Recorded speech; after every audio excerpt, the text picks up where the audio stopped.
If you lived here back in the 90s, you may remember this next story, the disappearance of 4-year-old Katheryne Lugo in January of '94. Her mother's boyfriend was arrested in connection with her kidnapping, but he was acquitted at trial. And of course, that case has never been solved. But tonight, CBS 12's I-Team reporter Danielle Wall tells us why there still may be hope as some abducted children grow up never realizing who they really are. It's been 27 years with no sign of 4-year-old Katheryne Lugo since the day she disappeared. Investigators have never found a trace, no scrap of her clothing, no hints of her remains. So is it possible that she's still out there somewhere? The answer surprised us all. Shadowed by last month's kidnapping of her 4-year-old daughter, Katheryne. If you turned on the TV in early 1994, Katheryne Lugo was everywhere. The urgent search for the 4-year-old girl from Riviera Beach made national news. She was even featured on America's Most Wanted. And throughout every twist and turn, CBS 12 News was there. And police have searched a wooded area near Moya's home. But so far, there's been no sign of the little girl. I just need Katheryne right now for everything to be okay. I have nothing to do with Kathy's disappearance. I have absolutely nothing to do with it. Today, the case is long gone from the headlines, and Katheryne's mother has long since moved away. But her grief is still sharp 3 decades later. My fear is that everybody forgot that she's still missing, that she never came home. It's hard for Frances Moya to talk about her little girl. She says on the morning of January 8, 1994, she went to work and left Katheryne in the care of her then-boyfriend, Misbah Kazi. When she returned home, Katheryne was gone. Kazi told her he sent the toddler to his native Bangladesh, where she would stay until Frances gave him full custody of their newborn baby. Retired Riviera Beach police detective Pat Galligan led the investigation. And I put those pictures down and I said to him, "Where is she? Tell me now." This is his reaction. He puts his head down and starts sobbing. Right then and there, that's a red flag for me. I go, he either harmed this girl or killed her. One or the other.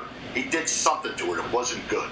Police charged Kazi with kidnapping, but never found the child. At trial, a key witness who said Kazi was the last person seen with Katheryne recanted her story. The prosecution's case fell apart. We, the jury, find as follows as to the defendant in this case: not guilty. Kazi walked, but investigators didn't give up. Jeff Danik was the FBI special agent in charge. We really pulled out almost every stop on that. We sent people into Bangladesh, into the villages. We circulated international photographs. We pulled massive flight records. The FBI's worldwide dragnet turned up nothing, even with a $10,000 reward.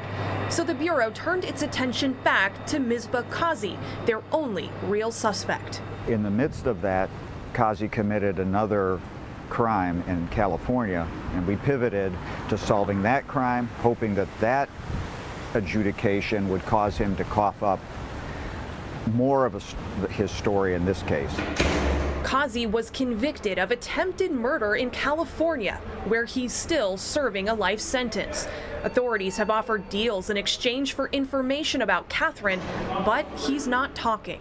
My hope is that before I die, that I'd be able to at least find out where she's at. And if she's dead, just have her remains with my family. People don't want to hear that I believe she's dead. But I believe as an investigator, and have done investigations, I do believe that. All the power to the new investigators. I hope they do prove me wrong. I really do. Riviera Beach police have assigned new detectives to the Lugo case, telling the CBS 12 News I-Team in a statement, "In the near future, we are planning to get with the FBI in attempts to interview Kazi again. At this time, there is no reason to believe Katheryne is deceased." I have the photo of Katheryne lined up with the age progressions. Another organization looking into the Lugo mystery, the National Center for Missing and Exploited Children. Every few years, their forensic imaging unit updates Katheryne's missing person photo. These age progressions show how she might have looked at age 12, 14, 16, and at 23 years old in 2013. And it's so important because no matter how much time passes, we never give up on the hope of finding these long-term children. Colin McNally says his team has produced thousands of age progressions like this one over the years. And believe it or not, about 1 in 7 missing children have been recovered based on these images. Even in cases as old as Katheryne's, miracles have happened. My first thought was, oh my God, that's me. Steve Carter was in his 30s when he saw his age progression photo in the National Center for Missing and Exploited Children's database. The Philadelphia man never knew he was abducted, then adopted, until years later when he solved his own case. Carlina White recognized her photo in the database, and she reunited with her family after 23 years. Teenager Julian Hernandez also saw himself and realized he had been abducted 13 years before. I don't lose hope because this has been a lot of cases where kids have been found years after. Here is what Katheryne might look like today. She'd be 31. If she's still out there, maybe someone will recognize this face. Maybe Katheryne herself will see it. Frances Moya can see the resemblance, but to her, Katheryne will forever be this 4-year-old girl with curly bangs and big brown eyes, frozen in time. She was 4 when she went missing. He's 31 now. And he's still my baby. He's still missing.